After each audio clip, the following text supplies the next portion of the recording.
Arestado ang tatlong suspect na tumangay umano ng daang-daang milyong pisong cryptocurrency na Bitcoin sa kanilang mga biktima. Ang 30% tubo kada buwan daw na kanilang ipinangako, bigla na lang daw napako. Nakatutok si Emil Sumangil. Exclusive.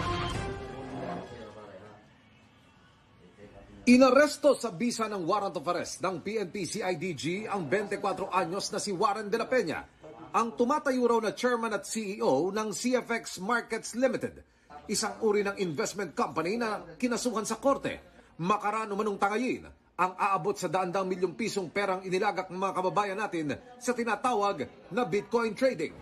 Ang Bitcoin ay isang uri ng digital currency at gaya ng ginto na may halaga. Maaari itong bilhin, ibenta o i-trade ng investor sa pamamagitan ng tinatawag nilang cryptocurrency transaction. Ang modus umano ni De La Peña, papangakuan ng 30% na tubo kada buwan ang bibili ng Bitcoin sa kanya. Si Ana na isang OFW, natangayan ng nasa 1 milyong piso. Sobra pong sakit. 20 years na pagtatrabaho ng asawa ko. Dito lang po napunta. Papagawa sana namin ng maliit na bahay. Doon na po naubos. Si Paul, isang negosyante, nawala naman ng 6 million pesos. Lahat ng mga kaibigan nyo na scam, dalhin nyo dito para matulungan natin. Sabi ko, totoong tao to.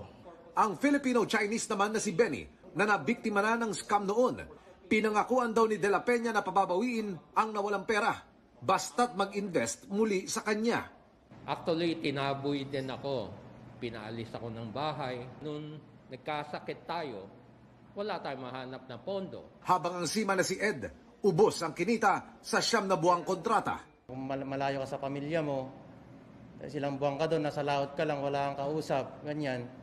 Tapos malalaman mo na lang yung pinaghirapan mong pera mawawala lang sa ganun. Arestado rin ang Vice President ng kumpanya na si Russell Verbignac at Board of Director na si Jeffrey Aquino. Pawang wala pang komento ang mga inaresto na nakaharap sa kasong syndicated estafa. Emil Sumangil, nakatutok, 24 oras.